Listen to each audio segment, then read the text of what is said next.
this session we've got 4 great panellists to talk about London as a centre for investment, centre for finance and listing. So we've got 4 great panellists, as I mentioned.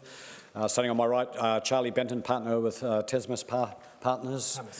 Tamesis. Okay, thank you. You've got to correct me. Thank you. Russell Scrimshaw, chairman of Sirius Minerals.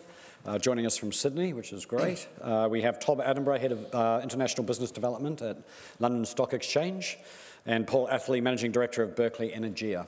So it's fantastic. So what we're going to do is, obviously Brexit's always top of mind, so we're going to get that out of the way so we don't have to worry. It's an elephant in the room, so we're going to just kind of nix it quickly and then move on to something more substantive. So Paul, so Tom, I think we're going to have you kind of kick that off in terms of what does Brexit mean? Is it having an impact? Look, I think it means a lot of things, both economically and politically. I'm not going to do the full sunlit upland speech. I think Mr. Farage has done that at this event already.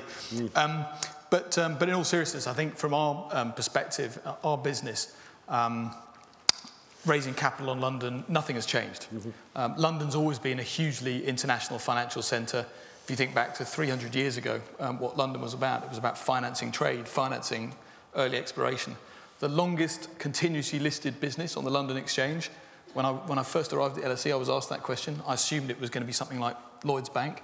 It's actually Antofagasta, the Chilean mining business. Okay. So we've been an international market for many, many years, huge history. And I think if you think about why companies have always looked at London, what its core values are, it's around liquidity, it's around access to investors, it's around rule of law, it's around the quality of the ecosystem that serves you on these markets. And none of those things have changed. And so we're sat here today, we're having a very strong year. We've had £14.5 billion raised in the IPO market. The majority of that has been for international businesses. In fact, 9 out of the 10 largest IPOs on the London market this year have been for non-UK businesses. And we're seeing sort of significant momentum continue, I think, as issuers get about their business. Fantastic, thank you. Paul, I know you were talking about people and passports and potential impacts there. I think from our perspective, Tom's point is very well made. It's the reputation of the ecosystem, and by way of example, we're looking to grandfather onto the main board and then passport across to Madrid, and will enable our Spanish investors to invest in us. So even post-Brexit, all the mechanisms that Tom's organisation has transcends Brexit. So we think Brexit's literally a zero issue for us because of this longevity of the things that make the London Stock Exchange so good. Tremendous, thank you. And Charlie, you said there were some emerging risks. It's not all apple pie. I don't necessarily share the same level of innate confidence as my 2 co-panelists. I think up until very recently, there was a very real chance that we could have lost a lot of ground quite quickly if negotiations hadn't gone the way we were hoping they'd gone. It's no secret that mainland Europe has harboured intentions of eroding London's preeminent position for decades. Frankfurt's been talking about it for as long as I can remember. So to the extent that Brexit negotiations had started to become fractious, it's tremendous leverage for Europe. The fact that we own essentially the European Fund Management Community headquarters in London, a lot of money gets managed out of London for the rest of Europe. That could have been, and I think now we're relatively confident it won't be the case, if they withdrew passporting rights, that could have been a major stumbling block. The problem at the moment we have in London, or in the UK rather, looking at the Brexit negotiations, is we're not really aware of what the government strategy is towards them, because obviously they wouldn't divulge them to us if they're in negotiations with Europe. But you've got a world-class fund management hub here in Edinburgh, London, and we desperately want that protected. And as long as that's protected, really the sales in the middle office and the back office become less relevant because everyone will always come to the money. But we haven't been aware what the bargaining chips were, what would be ceded and what would be protected. And I think now, as of the past few days, we now know they seem to be reaching an agreement where certainly leaks are certainly inferring that's the case. Yeah. And so I'm a bit more in breathe-out mode. I didn't necessarily think that just because things had gone so well to date, there wasn't threats that these things can change. Yeah, and like one of the last panels said, never leave a good crisis go to waste, and if the Europeans are thinking that, there's advantage to be taken. Russell, you're a chair of a company on the LSE. Do you have a viewpoint on Brexit at all? Is it having an impact? Or? Look, not much of an impact for us. The thing that we have to worry about being a UK-based mining venture, mining in the UK, is that much of what we do is done in US dollars. And obviously a weakening pound has an impact on us. Sure. In our case, it's actually good because it means we need to raise less US dollars to build the project that had a feasibility study done in US dollars. Our contracts for selling our material are written in US dollars. So all of those things are actually a little bit positive for us. We are about to go through another phase of raising money sometime in the next 12 months to 18 months or so. That is going to be interesting depending on how the markets go here, you know, who's leaving, who's staying, what impact is there going to be, and who do we have to talk to. But London is such a powerhouse financial organisation, structured institution, and that augurs well for our long-term strength as well, being a British-based company. Okay, that's good. Well, I'm glad we got Brexit out of the way. So, I mean, I think there are risks certainly, but I think the positives probably outweigh those. So we'll watch this. So I think moving along, we're kind of thinking, you know, why the London Stock Exchange? Why London? Why should we list on the LSE versus, you know, private equity versus going to Toronto, going to Melbourne? I mean, these are all active boards. And Charlie, I know I kind of wanted to get you to kick that off in terms of perspective. There's two different things here. Why would you come to London? Why would you come to London? Are you relevant for London? And then obviously it's London versus the other guys, and it's London versus P, or institutional versus P.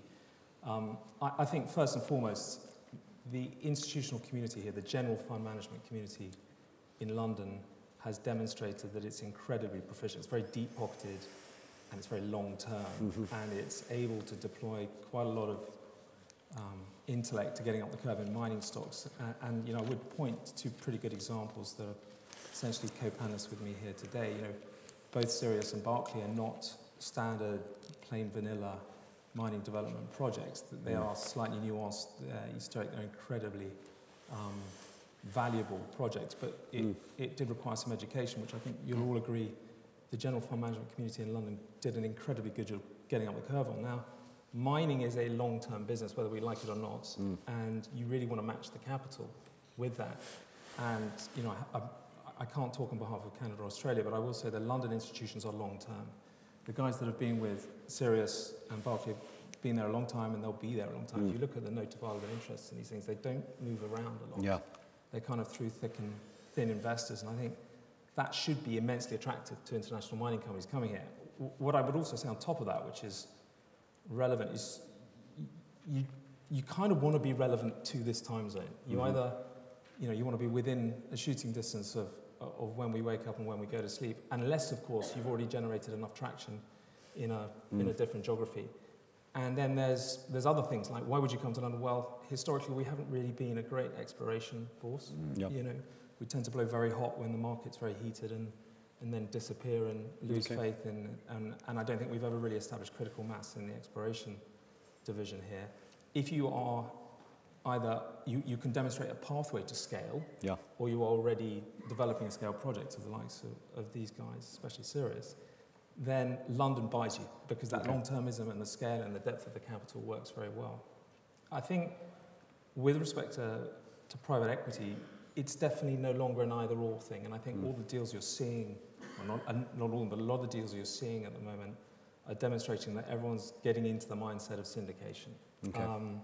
And that coincides quite well with another European theme, which is obviously MiFID and some of the rules that have come through. But, you know, with the new market abuse regulations and therefore the disclosure rules that come with that, it's very hard for public market companies or public quoted funds to be taken offside for a very long time. You know, maximum 2 days now to be offside, because you're going to have to restrict the whole of any global fund management group from just one person wanting to go deeper into those stories.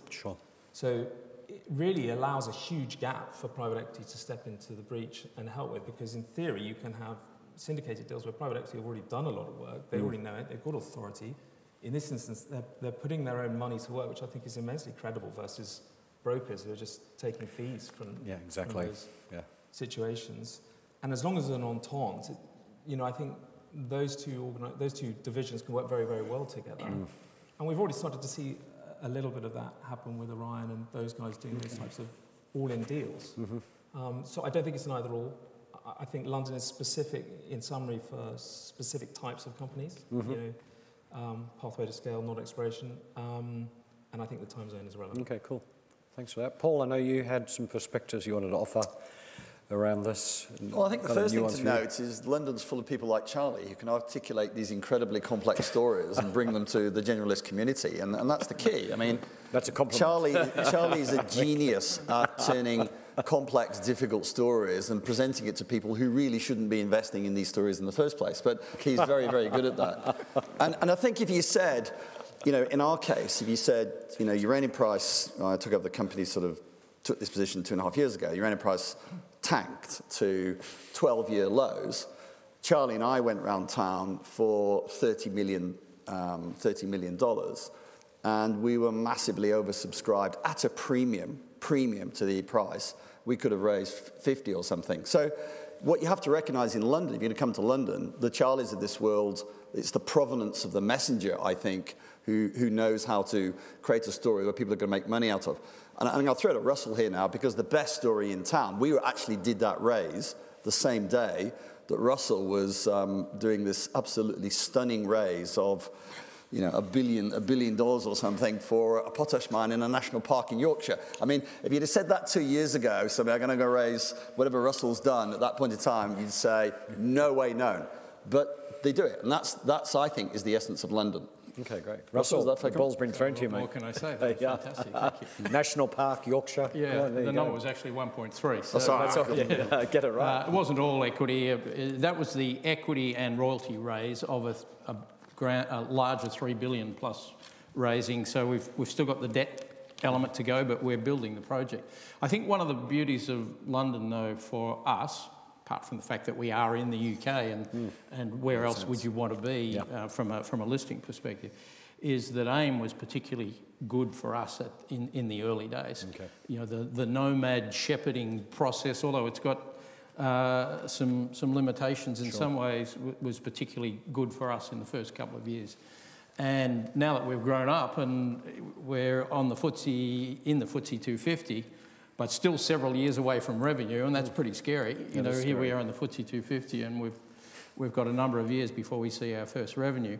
But the fact that the structure and the processes here in London saw the benefit of where we were heading, we don't yet qualify as a major international organisation, but here we are with a $3 billion plus project that has fantastic economics associated with it, and the market's been backing us. There are enough investors, enough financial talent around this place to really drive someone like us. So I know when we started Sirius and we told people the story, and then they said, well, where's the mine? And we said, it's in North Yorkshire. There were a lot of people who raised their eyebrows and said there's nothing in Yorkshire, no mining in England, let alone the north of the UK. But we've proved them wrong, and a lot of that's got to do with the strength of the financial community here and how they've helped us tremendously along the way. So we've got a long way to go. This is a fantastic company that the UK should be very proud of. Not the least of which, the support we've been getting from the LSE all the way through. That's a great story. And Tom, last but not least, we decided to keep you last being from the London Stock Exchange. No, so. and it's good to hear that a lot of the points I was going to make have been picked up already. Good to see we're all on the same hymn sheet.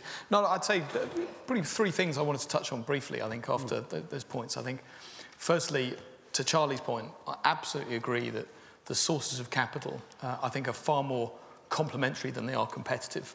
And I think what we're starting to see now is, a couple of years ago, I would have said the single biggest threat to me of a company not going public on London was actually not that it was going to go to Euronext, but actually just that it wasn't going to go and do an IPO at all. Okay. It was purely looking at alternative sources of capital. And I think we're getting a lot more I think the lines are blurring very significantly between private equity and public markets, between sovereign wealth and public markets. Clearly, they are very active players themselves. In other areas, maybe not mining, but crowdfunding, these are all things that are sort of blurring the landscape. So I think, if we're smart, we can draw all those together within a public market context and still have, a situation like EN Plus, raising a big capital with a very significant Chinese strategic investment as part of the capital raise. So I think complementary rather than competitive. I completely agree. I think secondly, in terms of geographic split, yes, it's great to hear all the nice things about the support that the UK investor base give London-listed businesses, and I agree with that. They are long-term. It is a very institutional market in its nature, but also worth adding the fact that London's a slightly unique beast in that only about 50% of the equity listed on the London market is owned by UK institutions. And in mining, it's actually less than that. It's about 40% UK institutions, about 60% international. Big chunk of that is US, and rest of the world is growing fast as well. So London can be your sort of window into selling a story much more broadly than just within the square mile. And the third thing I'd say is around the to your point around our market structure and AIM and the main market and having their sort of differences. And clearly, I think one of the things we tried very hard to do is build a public market structure here that supports companies of all sort of shapes, sizes, stages. And I think part of that is around size and maturity, but also part of it is about what you might want to raise the capital for. So actually, we've had, for example, Rainbow Rare Earths this year do a very small, an $8 million raise, but that was to fully fund their project in Burundi. They didn't need to come back to the market after that. So actually, they felt we may be small, but actually the main market is right for us. Whereas clearly for companies that want the flexibility of raising capital more regularly, AIM again sort of serves its purpose. So I think I have a number of conversations with issuers to say, where's the cut-off point where I'm too big for AIM or too small for the main market? And I'd encourage people to think a bit differently from that. It's not all about size. It's also about what you need the market to do for you going forward and the flexibility you need for incremental follow-on capital as well. No, flexibility is important. Excellent. Thank you. So hopefully everybody's got the London thing going, right? So forget Toronto, forget Melbourne. Those guys out of there. Russell, social licensed to operate. I mean, we've heard a couple of panels on social performance and all that. I mean, you're up in Lancashire in a national park, as I understand. And when we talk about social license, it's really kind of this community activism that's impacting companies, and that drives into risk and costs and project hold-ups. What are you experiencing any of this up in the north of England? And well, let me correct you just a touch. We're Yorkshire, not Yorkshire. I'm sorry. That's almost death. I'm sorry. But that's okay. We are in a national park. We are building a mine that during construction will be invasive and is invasive in the local area, but we've actually worked with the national park over a long period of time, and it was a painful exercise, I have to say, to get planning approval. You just cannot imagine how many organisations want to put their 2 bits worth into such a decision. Anyone from the highways authorities to to Flyingdale, the Department of Defence. There were dozens and dozens and dozens of them that all needed to be talked through and discussed in deep detail and to be satisfied before we were able to go forward. So I think for anybody who's contemplating building a business like along the lines of ours, a mine in the UK, you need to be upfront about it. And hire the best consulting advice you can find. Think strongly about what you have to do to get a positive approval in this exercise. You actually do need deep pockets and time. So, my last business before Sirius was a company called Fortescue Metals Group in Australia. We went from 2003, where we had no money, no people, no iron ore, and in 2008 we built a 260-kilometre railway line and a port and a massive mine, and that's because we were able to push things through very rapidly. The UK, with its structure, means that you've got to think about things a lot more. So, look, this is the new way of the world now, the social license to operate, the internet, social media, you know, they've changed everything now. So if you know that that's the case, then woe betide you if you don't plan to get out in front of it and be ready to take those issues on fully as hard as you possibly can. And in our case, we were very successful in doing that, although it did take us a bit longer than we'd originally hoped. Sure. But processes, protocols, policies, the kind of people that you hire. In our case, we've got 18,000 local shareholders in Yorkshire, 18,000 local shareholders. That's huge. Yeah. So that says that we engaged very heavily with the local community in community briefing sessions regularly, getting to know everybody that had any influence in the community, from the churches all the way through to the senior government decision makers. It is a lot of work. However, the rewards are significant, and we stand today with, you know, everybody satisfied. The environmental people satisfied. I think we did an audit of this, and I think 97% of responses of people who took the time to either email or write or make a formal statement, 97% were overwhelmingly in favour of what we're doing, even though we're in a national park. Yeah. But we had to make sure that we took into account their issues. So in our case, our material, our polyhalite, which is the mineral that we're mining, never comes out into the national park. It's mined deep underground, hauled up 1,500 metres or so to a tunnel, and we're building a 38-kilometre tunnel under the national park to Teesside Port. Now, when I say a tunnel, it's a mining tunnel, not a civil tunnel, so you don't need all of the bells and whistles that you need if you're transporting people. But in our case, it's a massive civil effort that will require just over $3 billion. But the rewards are significant because it means our operating cost is very small on an international basis. And we provide a lot of jobs locally. So we tick a huge number of boxes for those who are worried about this issue of social license to operate. But I would counsel anybody who's thinking about getting into the space to do your homework first and have the best possible advice that you can get before you enter the arena, because if you make a few missteps, it's very hard to come back from there. Yeah, and that whole engaging listening process, very, very important. And I think key too is that there's a lot of people think, oh, that's just the world of major mining companies, but I think for juniors and people in expert, you've got to do it. Got to do it, very important. So, I mean, we're seeing the rise of socially responsible investment and ESG and all this around this area. Other guys, what do you think about this whole social license to operate issue, and from the stock exchange perspective, broker side? I mean, from the stock exchange side, yes, you know, we've absolutely seen the emergence of SRI as an asset class over a couple of years, and I think more than that, it become ingrained into the mainstream thinking of any investor decision. You know, there's a very interesting article about 4 weeks ago, I think, in the FT, where about the rise of SRI and the funds deployed against SRI as an asset class, where I think there was the chief strategist at BlackRock made some comment to say, look, SRI is no longer you know, an issue for a handful of tree huggers.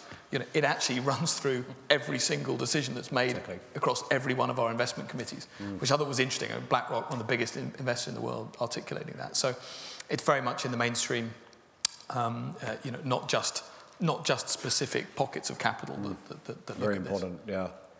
So Charlie, you were going to have a jump in there. I'm always surprised. That are you going to be a contrarian here again? Considered a new thing. No, I just. Yep. You know, as long as I can remember going back and listening to BHP talk or any of them, and I think it's interesting you said was just the domain of the big companies, but I think there's possibly, it's not a coincidence, I think there's a mindset within the big companies, or an emphasis on just a holistic approach to everything from project development to the way they run their companies, or maybe they have a little bit more money to look at these things, where they do things properly, and doing things properly, it's just good business to have a good social policy. No, agreed, yeah. Russell wouldn't have made the traction he's made in North Yorkshire unless he'd emphasised that area. You know, it applies to all the companies that actually do progress. If you come in heavy-footed and you don't pay attention, you don't win the locals, then you know, with respect, you can wind up like we have in Tanzania. Long way down the line, but it still happens. So to think you can go to someone else's country and just develop on your terms seems crazy. Yeah, it is crazy to me. Yeah, it's kind of like. And I think from the SRI, from the fund side, I think it's merging, because you used to have these SRI funds that were kind of isolated from the main funds, and then you had this period when you would have an SRI representative coming into a company or chaperone an existing fund and talk to a company. We had these situations where they were totally disassociated from the main fund that was looking to buy, but that fund had to get approval from the person from the SRI fund to make the investment. And they came in and started asking all these kind of standard questions. You know, do you follow the equator principles? All these kind of things. But that's just box ticking. Now the whole thing's merging, as Tom's saying, and people just, I think, on both sides, getting that it's just good business. Yeah. You know, and it coincidentally has that tangential benefit of being good environmentally, et cetera, et cetera, et cetera. No, you're right. It's good business. Paul? Oh, sorry. Completely agree with Russell's comments about communicating with the community. Just picking up his last point, you've got to be very careful that when you're developing an asset, let's just say, not all the benefits go to, say, the HMRC. You know, you've got to say, how does it benefit? So we engage with our local community and say, what do you want? And so we make sure that our local community gets out of it immediately what their jobs, Wi-Fi, fix up the village, school, all of that, do all of that. And the point that Charlie makes is true. It's not about equator principles and the Church of England, the Norwegian Sovereign Wealth Fund. It's not necessarily about them. As a business, Russell made the point very clearly, as a business, you have to do this. It's got to be in your DNA. It's not about ticking a box saying you equate. It's in the DNA of your... Otherwise, as Russell clearly pointed out, you will not get a social license. Yeah. I think so. I think it's very important being able to drive that into the DNA and culture of a company. Not easy, by the way, as we can see that. Russell, you wanted to add something there? Well, I was just going to say that in the UK, the Northern Powerhouse is an important thing, and it is important for the long well-being of the economy that the north part of the UK starts to develop a lot more. But mining's had not a good reputation in the UK for 100 years, 200 years. And it just so happens that we are in the area where the Industrial Revolution started. You know, the iron workings and the coal workings of that part of the world. And so we knew that we had a lot of poor opinions to overcome.